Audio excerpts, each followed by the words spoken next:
Hey folks, welcome to Market Technical Analysis by InTheMoneyStocks.com, your leader in pure technical analysis, avoiding all that Wall Street hype. Today, Friday, July 25th, 2008. Well, before we get into all the hardcore technical analysis I want to do today, folks, I really want to talk to you a little bit about the webinar that's going to be going on tomorrow. And I'm just going to flip over from this screen to this screen, which shows the website, our website, InTheMoneyStocks.com, under the webinar page. And all you're going to do is go down right to here on the webinar page and click here to sign up. And again, this webinar is going to be a very interesting webinar because we're going to go over not the normal apprentice stuff. I mean, we're not talking about the basics here. It's going to be one step up. It's going to be about our proprietary techniques that we've discovered. You're going to walk away from this webinar knowing time issues, how to calculate time issues, and what most likely charts will move on what count when you're using an intraday or a 60-minute or a daily chart or a weekly chart.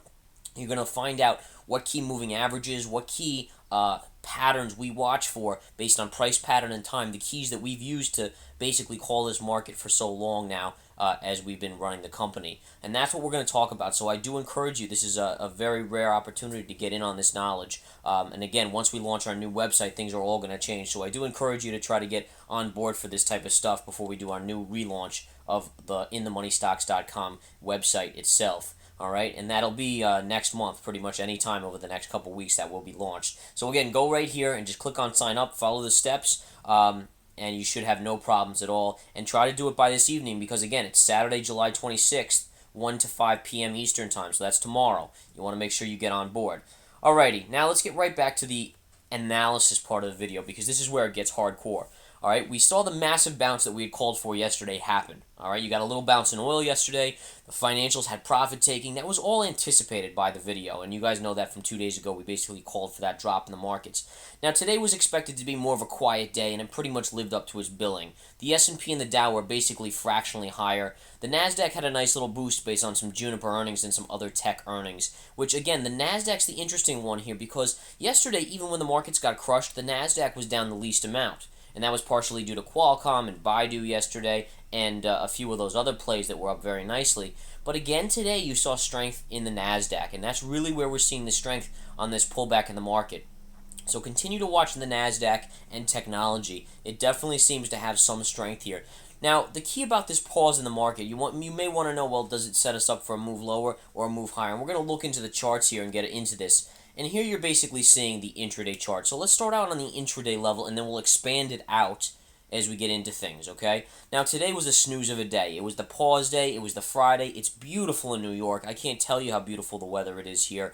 And every trader I know that has traded as the craziness of the last few months, today was a day where, you know what, you go play golf. It's a beautiful day outside. You take care of business like that. You go relax and kick back because it's low humidity, 80 degrees here in New York and sunny. A beautiful day. So what you're seeing here across the board was an extremely light volume day, which is a midsummer day in July in the markets. And you saw that basically to a T in the volatility here. And you can see as I move my line up and down from top to bottom here, you basically saw the futures in a very tight range. This is not a big mover, but you can see right up here, and again, here's the, let me just draw this in. You can see here's the 50 moving, check that, the 200 moving average, and the 200 moving average kept this market under wraps the whole day. This pink line I just drew on top of it, and you can see it touched it here, almost touched there, and so forth all the way down, and it couldn't get above. And here's the flat line on the markets pretty much. You know, somewhere right in this area is the flat line on the markets, and you had it ticking up for a little while during the day, and then ticking right back into that flat line area to the slightly positive nature. The Dow, again, as I mentioned, the S&P was up about 5 points, and then Dow was up about 24 or so, give or take, and the Nasdaq, which led things, was up about 30 points today. Very nice little move on the Nasdaq. Now, the keys in this market today, why were we slightly positive? Well, one could be attributed to oil. Oil had a nice little bounce today, and let's look at that chart on the intraday. And here was the bounce up yesterday, as you can see yesterday, and here's where the divider for the day is. And then here's the move down, really back to the lows or the area from yesterday that was the lows of the day, as we dropped about $2 on spot oil prices. Now, it's interesting because usually oftentimes you'd see a little bit of a push up into the weekend, maybe expectations, but there's so much negativity towards oil right now that I'm beginning to get bullish, a little bullish for a bounce on oil. And you guys know how I am. I'm a contrarian to a T. In themoneystocks.com, we are contrarians to a T. And we're not at the point yet where we think it's a high percentage shot to the long. So I repeat, we're not at that point yet where I think it's a very high percentage trade to be long for a scalp. But it's getting there, and we're going to have to really watch the charts now as we get into this level. Maybe 1 or 2 down days early next week. Should that happen, then I'd get to that point where I would say yes, definitely. Now, it doesn't mean it can't happen Monday or Tuesday for a big ramp up in oil. Anything can happen over the weekends, and it's almost there. And I do say that, and I want to show you the daily chart. This fall right here is telling me that you're reaching some key support lines that are going to be tested. And here's number one right there. Of all support lines, this bottom right here is a definite support line. But oftentimes they like to break it through a little bit, so they might do that, or maybe they just bounce it right off of that level. But at the point, I'm not quite ready to say it's a high percentage trade yet. It's a decent percentage trade, but not that high. So let's see if it comes a little lower. If it does, then maybe I'll look at it as a trade, or we will look at it as a trade.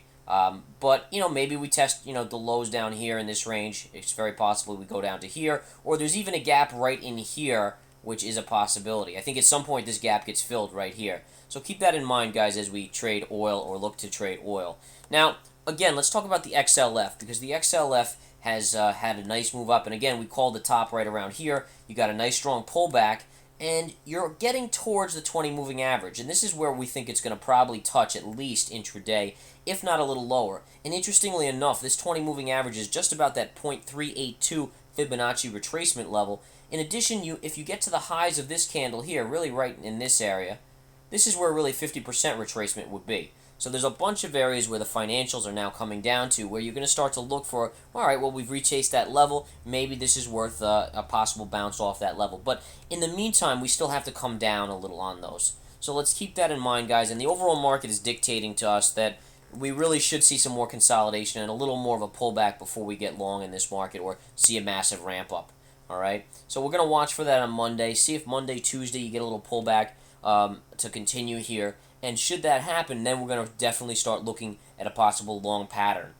But again, it really needs to develop a little more. And again, developing patterns. Everything's price pattern and time related with our calculations and our patterns. And that'll be all taught in the webinar tomorrow. A lot of this stuff will be going over in the webinar, so definitely sign up. But the key here, guys, is that not only are we looking for a pullback, but it's the way it pulls back that's very key to knowing when to go long a stock or an index.